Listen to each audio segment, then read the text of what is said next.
You know what nobody talks about in NASCAR? A bloke finishing 15th on an oval after starting 19th. Nobody's clipping that. No interview, no headline. But here's why I think that result might matter more than his wins.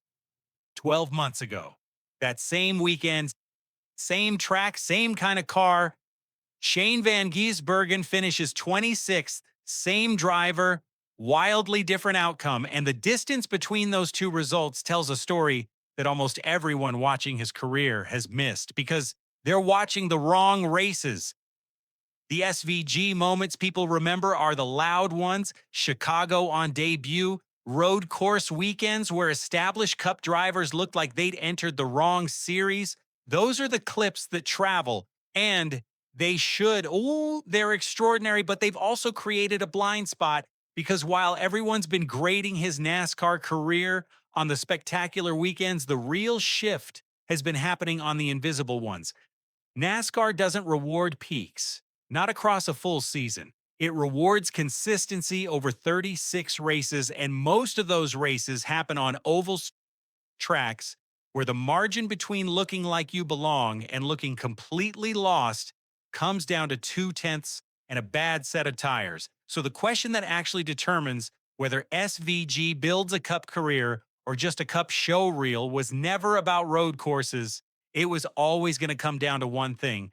What happens on his worst oval days? A year ago, the answer was uncomfortable. He'd qualify in a reasonable spot and bleed positions as the run went on. Car gets loose, he loses feel in traffic, pace falls away by the flag. 25th, 27th. That zone where nobody says your name and the points return barely covers the fuel. Every young cup driver has those weekends, but if those weekends don't improve, while everything else does, you're not building a career, you're building a label, and in NASCAR, that label is specialist. That's not a compliment. So what's actually shifted? Because something has, and it's more significant than any individual result he's posted this season. Those rough oval days now end differently. Where he used to hemorrhage spots in the second half of a run, he's holding position. Where traffic used to eat him alive, he's sitting in it, reading the gaps, keeping the car underneath him. From the outside, the difference between surviving an oval and actually adapting to one looks subtle. From inside the cockpit, it's a different sport. And Shane's crossed that line. But what does that actually mean in practice? Because a few positions sounds marginal until you understand how cup maths works. A driver whose bad days land in the low 20s and a driver whose bad days land in the mid-teens. On paper, that's 10 spots. In a cup season, it's a different universe. Your points trajectory shifts.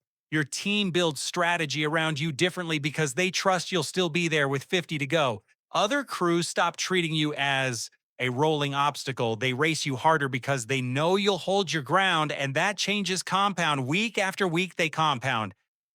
This is what people mean when they talk about a driver earning respect in the cup garage. It's not about one result. It's about the field noticing that your bad days don't look bad anymore. The peaks were never in doubt. The man won on debut. There was no question about raw speed. What needed time and laps and difficult weekends to answer was whether the foundation underneath those peaks would build fast enough, whether the floor would rise, and the floor's been rising.